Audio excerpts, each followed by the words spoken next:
Dan kita ngopi nih, sebenarnya kita mau ngopi nih, walaupun ini teh sih, Sat. Ya, semisalkan tentang fikih atau kayak wudu yang benar tuh bagaimana, Ilmu agama lah, Cep. ilmu agama lah, untuk sekiranya kita lebih memahami ilmu agama tuh kita enaknya tuh mulai dari mana, Sat? Atau mau apa gitu yang mau diobrolin malam ini gitu, Sat? Tafadhol, Sat. Fikih itu dalam Islam apa sih, Sat? Ya fikih karena kalau ngajar itu kan dia harus menguasai. Benar, Dia paham, kemudian muridnya harus paham juga. ya. Kalau orang yang hafal Quran saja, orang yang hafal Quran, Hmm. tentu yang dia mengamalkan Al-Quran, itu juga bisa memberikan syafaat 10 Bisa malah. membeli. Bismillahirrahmanirrahim. Assalamualaikum warahmatullahi wabarakatuh. Ahlan semuanya para penggemar setia obrolan pinggir kolam. Alhamdulillah kali ini kita bakal membawa obrolan pinggir kolam ini dengan nuansa yang baru, dan kita bakal insya Allah ngopi bersama dengan salah satu narasumber yang masya Allah, yaitu salah satu lulusan pondok pesantren Temboro kayak gitu, dan juga beliau merupakan salah satu pengajar di pondok pesantren Darul Ikhlas Munjul Cipayung Jakarta Timur. Insya Allah sebentar lagi bakal bergabung ke sini. Saya akan panggilkan, ini dia Ustadz Ibnu Hajar. Ahlan Ustadz, fadlan. Sini sini kita kita ngopi dulu Ustadz. Assalamualaikum. Ahlan. Waalaikumsalam. Nah, berkata. Insya Allah kita bakal ngopi nih Ustadz di mari Ustadz. Di mana? Boleh, boleh, boleh, boleh. Ngopi dulu Ustadz. Kalau ya cobain dulu. Siapa tahu manis ya kan. Gimana? Aman ya? Oke, oke, oke, oke. Gimana kabarnya Ustadz? Sehat? Ya alhamdulillah sehat. Ngeliat kelihatan nih kelihatannya. Alhamdulillah makin makin seger gitu. Walaupun hujan. Oh ya tadi hujan gimana Ustadz? Kemarin ya. Ya alhamdulillah. Pas kita tengah-tengah perjalanan tuh emang agak sedikit hujan ya. Jadi neduh bentar, tapi langsung kita jalan lagi. Ya ini masya Allah, walaupun hujan-hujan juga gas terus ya, Ustadz ya. Untuk kajian yang berdaging ini dan bermanfaat untuk para penggemar setia obrolan pinggir kolam. Masya Allah nih Ustadz, kita jadi gini Ustadz. Channel ini sebenarnya kita kan anak muda penggemarnya atau penontonnya gitu ya. Jadi kita mau lebih yang lebih islami gitu sekiranya Ustadz. Jadi ilmiah gitu ya, lebih ilmiah dan lebih islami. Dan kita ngopi nih. Sebenarnya kita mau ngopi nih, walaupun ini teh sih Ustadz. Oh iya, iya kan. Jadi gini, para penggemar setia obrolan pinggir kolam ini kebanyakan Gen Z Ustadz, atau anak muda. Gen Z ya, mungkin saya tahu lah ya. Dan juga anak muda ini kan banyak yang belum tahu tuh Ustadz. Kayak misalkan tentang fikih atau kayak wudu yang benar tuh bagaimana, Ilmu agama lah, Cep. ilmu agama lah ya. Juga mungkin mereka itu kebanyakan mengenal ilmu agama itu bukan selayaknya santri-santri Zat, dari kitab gitu ya, tapi lebih dari sosial media. Makanya itu salah satunya channel kita ini buat memberikan informasi yang sekiranya itu bisa diakses siapapun dan kapanpun. Dan salah satu target kita ya anak muda gitu. Saya pun anak muda guys. Kayak gitu. Mungkin kalau ngomongin ilmu agama ya, untuk sekiranya kita lebih memahami ilmu agama tuh kita enaknya tuh mulai dari mana, Ustaz? Atau mau apa gitu yang mau diobrolin malam ini gitu, Ustaz? Tafadhol, Ustaz. Ya bebas aja sebetulnya, bebas apa saja, cuma yang pastikan kita dari dasar dulu. Dasar, kira-kira tuh dasarnya apa, Ustaz? Ya fikih boleh, ya, Fikih ya, fikih, fikih. akidah juga bisa. Akidah bisa. Tapi Jadi kalau untuk keseharian nih, Ustaz, mungkin ya daripada kita sholat itu maksudnya apa, Ustaz? ya Kira-kira ya? ya ibadah, Ibadah fikih berarti kan? Berarti yang lebih urgent bahasa kita pembahasan fikih gitu, Ustaz ya? boleh, boleh, boleh. Boleh. Karena kalau kita ngebahas yang tinggi-tinggi ya, ibarat kata ya, naik tangga itu kan dari lantai 1 ke lantai 2, nggak mungkin kita langsung lantai 10. loncat ya. Jadi bagus dari dasar aja kalau mau ke atas. Walaupun sekarang ada lift gitu ya, Dek. Tapi bahasanya kan kalau belajar itu ada tingkatannya, guys. Jadi mungkin kita bakal mengkaji fikih bersama Ustadz Ibnu Hajar seperti itu. Kalau kita sekolah kan nggak mungkin SD langsung kelas 5. Benar. Kelas 1 dulu. Iya. Apalagi ada daftar ulangnya segala, ujiannya dulu kelas 3 dulu Ustadz ya gitu ya. Terus gini Ustadz, kalau ngomongin fikih nih ya, netizen nih mungkin banyak yang belum tahu fikih itu dalam Islam apa sih Ustadz?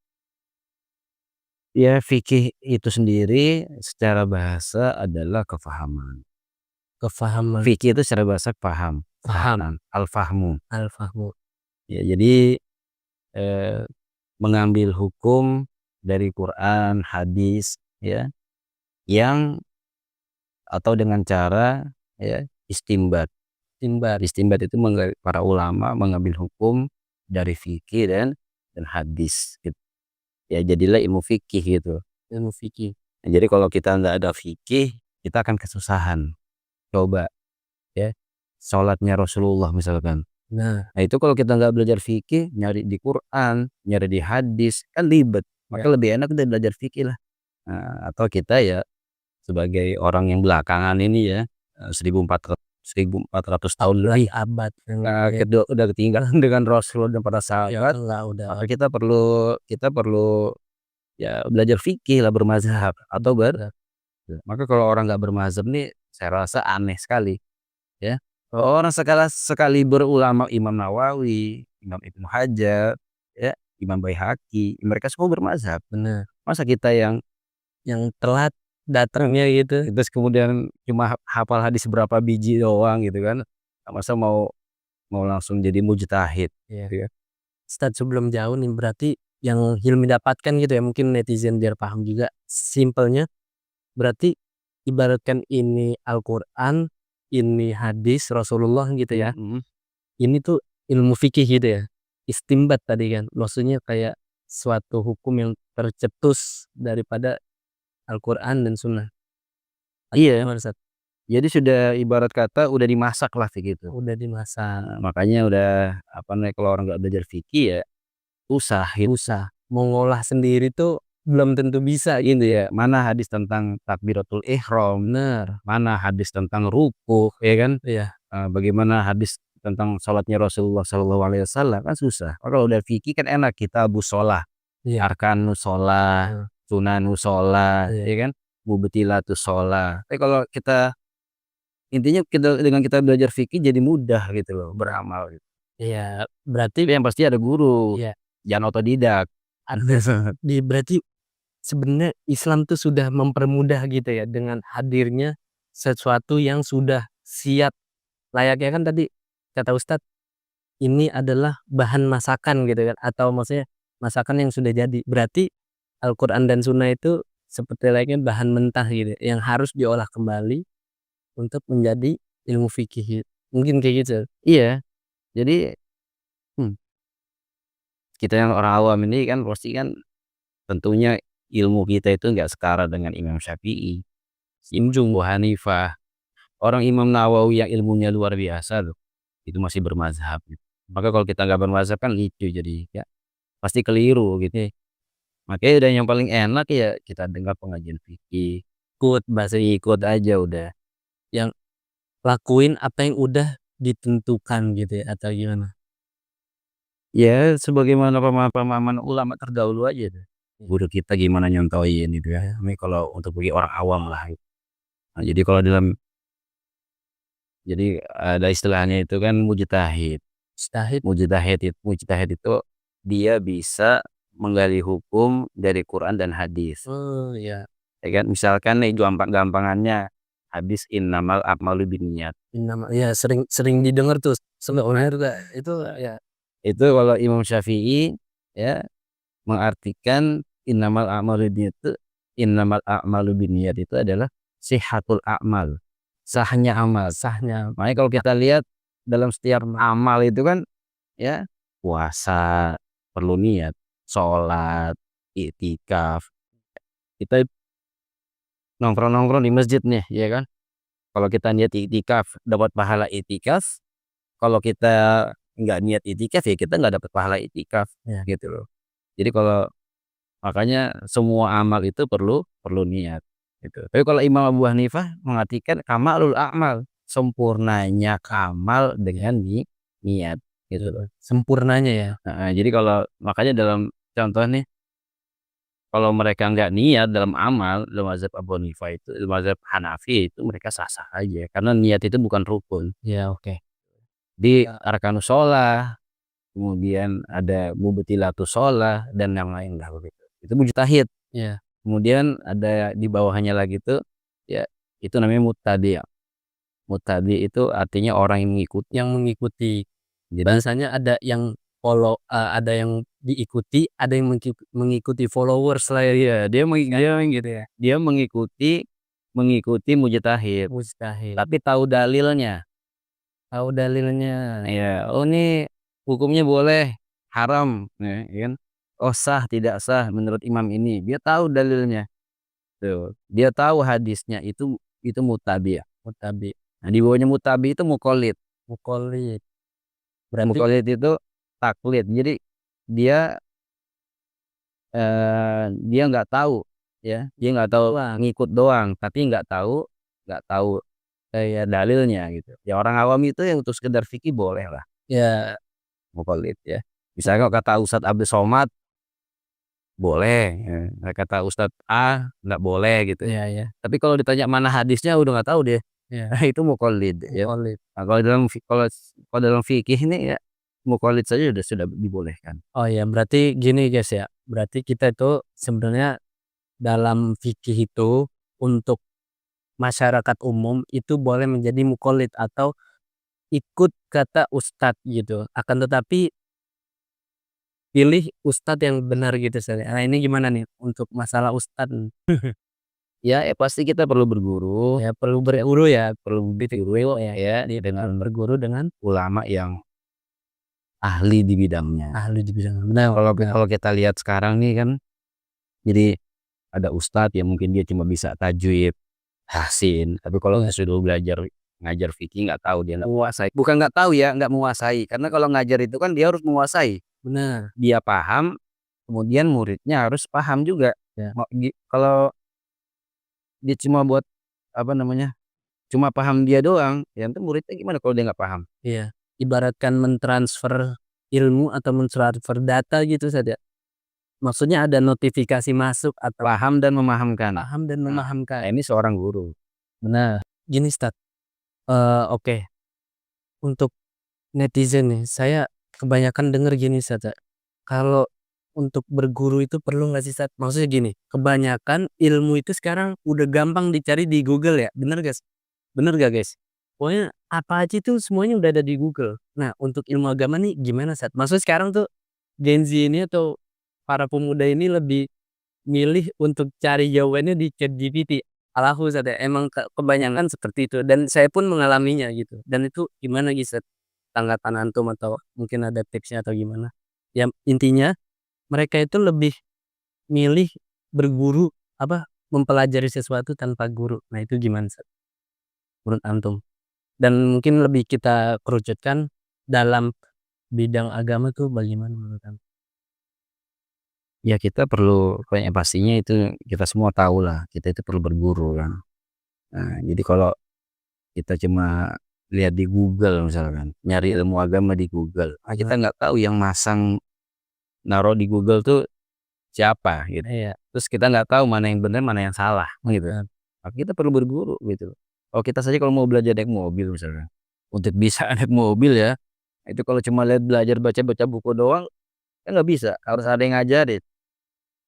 Ya udah, bahkan gini saja, kalau untuk belajar mobil ya, itu les private-nya pun pengajarnya atau instrukturnya harus bersertifikasi loh. Iya kan? Biasanya kayak gitu loh, apalagi di bidang agama gitu Ustaz ya. Jadi harus bener-bener yang kredibel, yang sekiranya satu inilah, satu pemahaman atau bagaimana gitu Ustaz ya. Ya pasti harus seperti itu, ya. Jadi karena yang kita saja kalau masalah kedokteran ya, masalah kedokteran ya misalnya kita berobat ke dokter, kalau kita nggak sembuh, kita nggak bisa nyariin tuh dokter. dia harus berlisensi lah gitu loh. Iya Dia belajar juga gitu. iya. Kalau kalau sembuh ya alhamdulillah kita senang, kalau nggak sembuh kita nggak bisa menyalahkan dokter. Tapi kalau kita sakit datang ke yang bukan dokter, ya kan, itu orang main nyembuhin aja, Oh iya, ya kan, sembuh untung sembuh, heeh, kalau ya kan? enggak Kalau enggak, nah iya, bahkan bisa bermasalah itu mhm, secara hukum ya kan. iya bener. Makanya dalam ilmu agama ya seperti itu, kita perlu berguru, ya yang pasti, eee, dengan kita melihat hadis lah katakanlah, ya. Di dalam kitab Al-Marja' Ar-Rabih itu karya Al-Imam Ad-Dimyati disebutkan, ya, yuqalu lil 'abid, maka dipanggil tuh, ahli ibadah, Halal ibadah, udkhul jannah, masuklah kamu ke ke surga. surga. Maksudnya ahli ibadah yang dia tahu, ilmunya tahu, tapi cuma sekedar ibadah saja lah gitu. Tapi untuk ilmu yang lain dia nggak paham, orang tidak tahu. Kemudian yuqalu lil alim, dan dikatakan kepada orang yang ahli ilmu, Iya, kif hatta tashfa linas, berhenti dulu ya, jangan masuk dulu, kamu cari orang-orang yang kamu mau syafaati. Artinya kan kita perlu bimbingan ulama, kita perlu kenal sama ulama.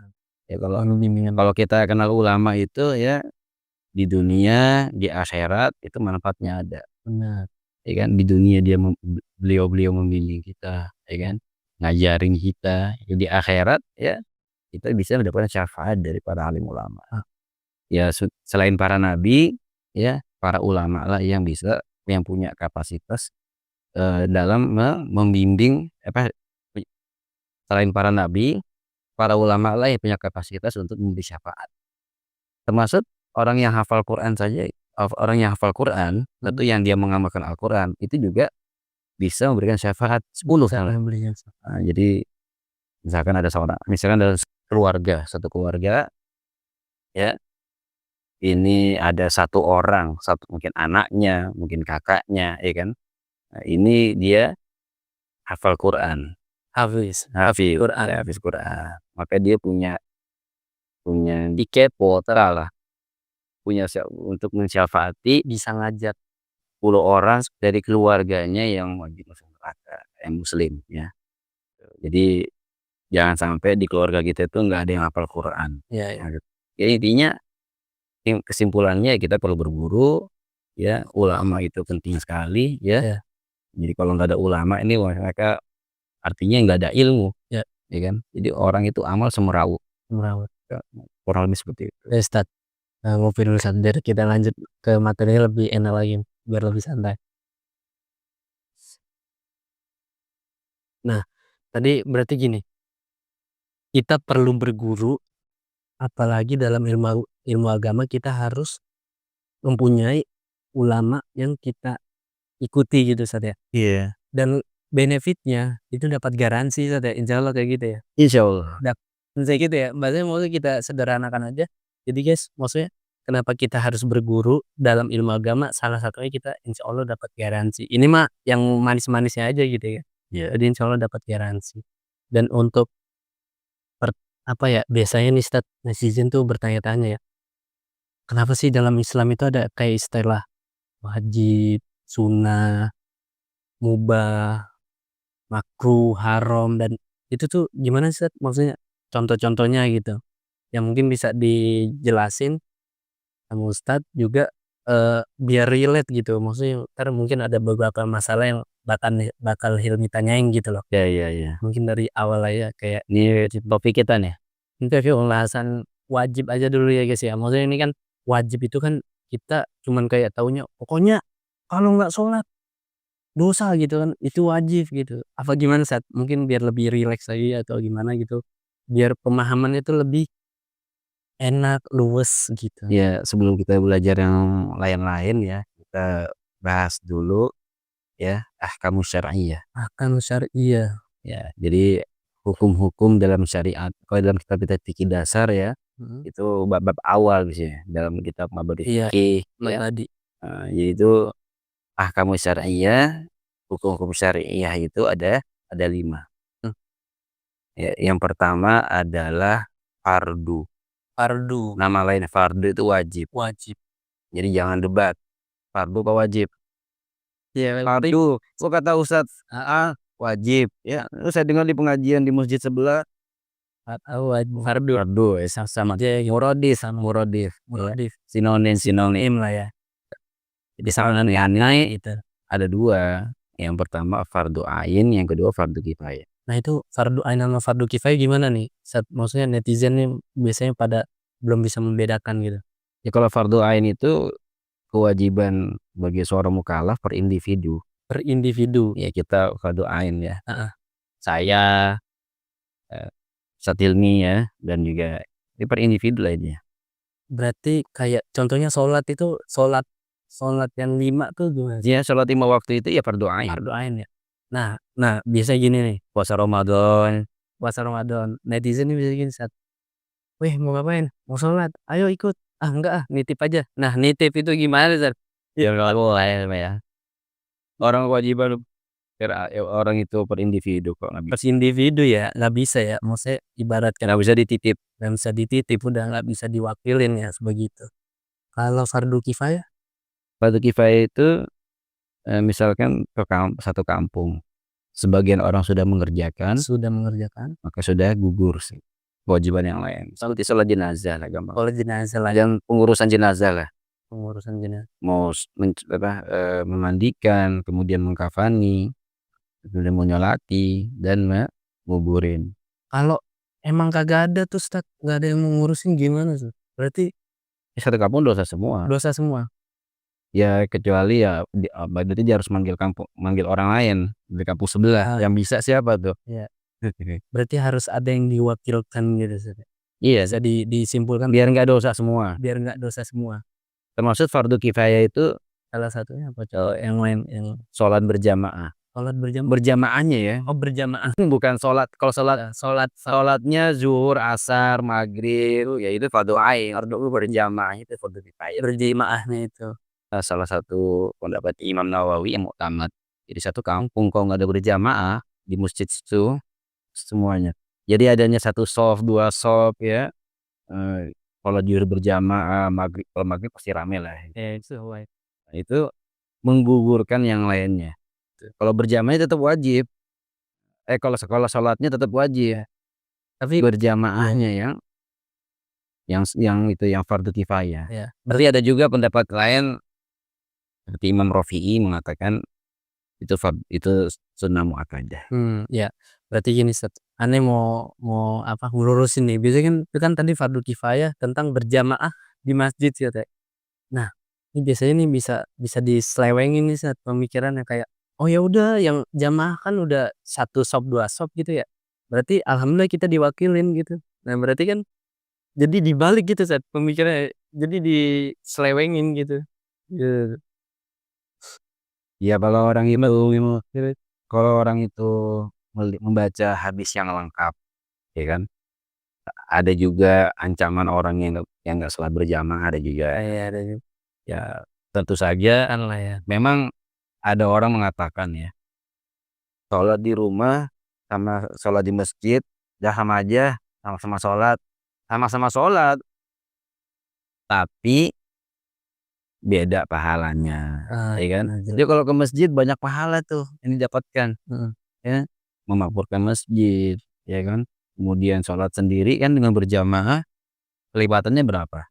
27 derajat. Ya kan? Makin banyak jamaahnya, makin banyak pahalanya yang didapatkan. Ya.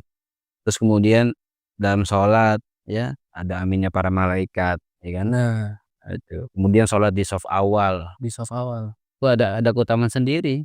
lagi sholat Ya, Nabi mendoakan 3 kali ya memintakan ampun 3 kali bagi orang yang sholat di shaf awal. Di shaf yang kedua 1 kali. Gitu. Nah kalau kita sholat sendirian gimana? Itu kan. Gitu pun kalau khusyuk. ya kan tentu ya kan. Terus kalau selanjutnya nih untuk sunnah tuh gimana? Sunnah nih gimana itu? Ya kita perlu ngebahas itu tuh. Jadi kalau wajib itu ya kalau dikerjakan dapat pahala, Ya, ditinggalkan dapat dapat dosa. nah Terus kalau sunnah berarti? Sunnah sunnah itu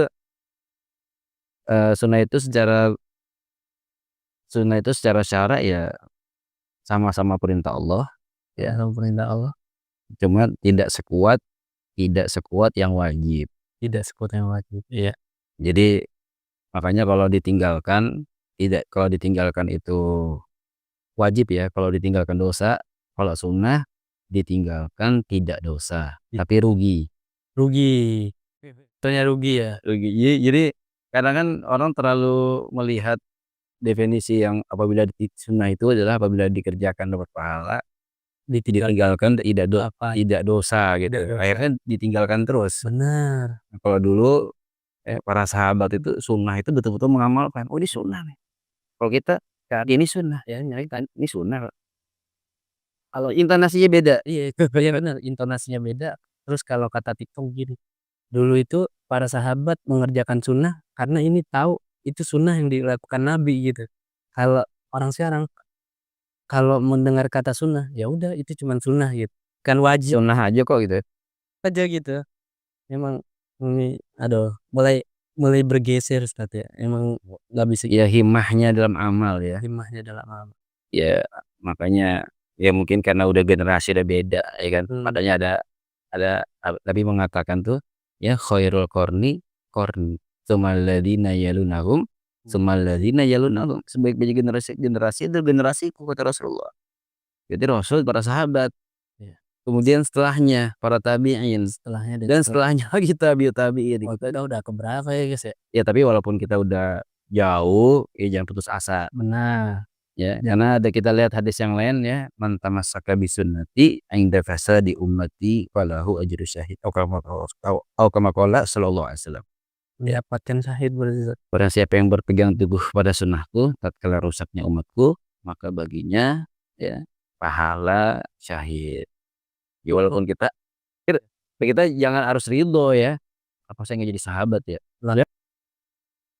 Syukur-syukur dikasih sekarang hidup masih bisa ngeliat main HP gitu apa yang lain-lainnya gitu ya. Iya. Masih aja nggak Jadi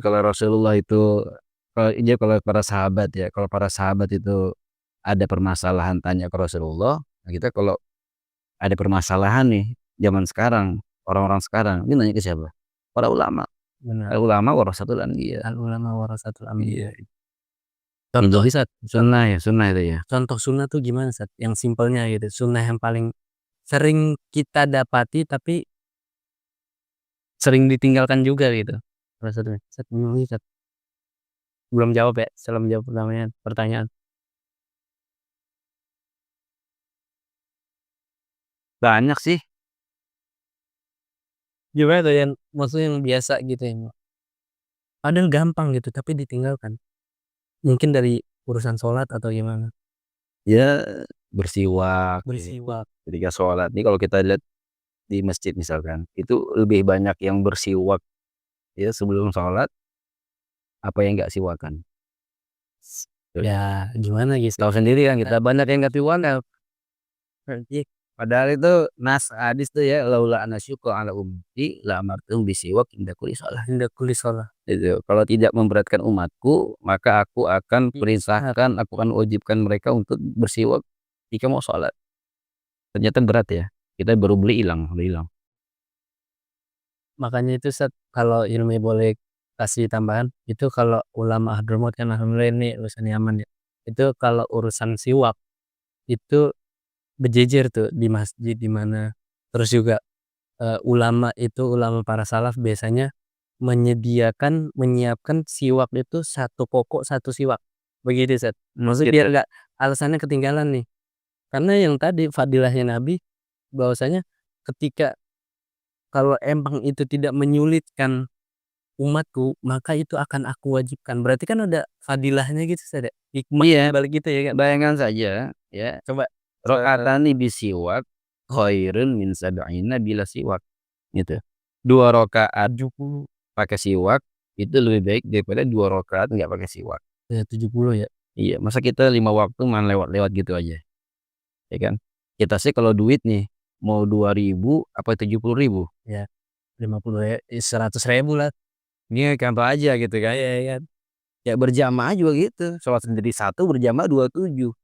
Kita duit aja pengen yang banyak kan, Duit pengen yang banyak, nah, tapi giliran pahala dikit-dikit ya. padahal itu kan buat pahala itu ibaratkan pahala uang lah ya. Nah, itu bakal ditabung. Kalau kita nyari pahala tuh yang dikit-dikit, 1 kali 1.000 kan nggak nyampe tuh target 1 juta gitu ya dalam Iya, seminggu. Ini ya ya wajar lah ya Ustaz, gimana. Untuk, ini kan udah sunah Ustaz, langsung aja mungkin yang terakhir itu sebelum closing kita, udah 25 menit Ustaz, nggak berasa Ustaz ya. Mungkin yang lebih banyak orang biar lebih aware gitu atau lebih sadar, para netizen juga ngebahas yang definisi haram lah Ustaz, untuk sebelum closing terakhir. ya mubah dulu lah, dikit sedikit mubah. Mubah ya, Mubah itu dikerjakan dapat pahala, mubah itu dikerjakan atau ditinggalkan ya, tidak dapat pahala dan tidak dosa. Itu mubah, dikerjakan nggak dapat pahala, ditinggalkan nggak berdosa. pada Nanti ente ngaca di cermin ya kan, baca. sangat Makan kali ya, makan. tapi nanti kecuali nih, makannya sesuai dengan cara Rasulullah, itu bisa dapat pahala. Sesuai. Iya, tidur dengan cara ya, dengan pakai adab-adab caranya Rasulullah, caranya Rasulullah Shallallahu Alaihi Wasallam, itu bisa dapat pahala sih itu. Kalau asal makan saja, asal minum ya, tidur ya, mandi ya kan, ya itu ya kayak tidak dapat apa-apa. Itu namanya hukum mubah, boleh bahasa. Kayak kita duduk nih, duduk aja nggak ngapa-ngapain, itu mubah Itu mubah. itu. Nongkrong mubah nggak Ustaz? Nongkrong, ya nongkrong mubah. Tapi kalau nongkrongnya sampai kelewat waktu sholat, Nah, ya kan, nongkrongnya ngomongin orang, gitu bisa, betul. bisa Tergantung tergantung isinya guys, tergantung kalian atau mau ngisinya gimana, tapi kita udah ngasih tahu nongkrong itu mubah, tapi tergantung bahan pembicaraan. bahan nongkrongannya Nah, apa, objeknya apa. iya. Langsung aja Ya terus kemudian tadi haram ya, deh, ya haram itu yang sesuatu yang dilarang, iya, sesuatu yang dilarang. ya atau mahdzur ya, mahdzur. Jadi haram itu dikerjakan dosa, ya kan, ditinggalkan dapat pahala. Itu simpelnya gitu ya. Larangan Allah juga, jela apa namanya, haram itu larangan Allah, makruh juga larangan Allah. Makruh juga sebenarnya larangan Allah gitu ya. Iya, jadi larangan Allah syari ya, tapi tidak sekuat haram. Makanya makruh itu kalau dikerjakan ya, dikerjakan nggak dosa Mhm, ya,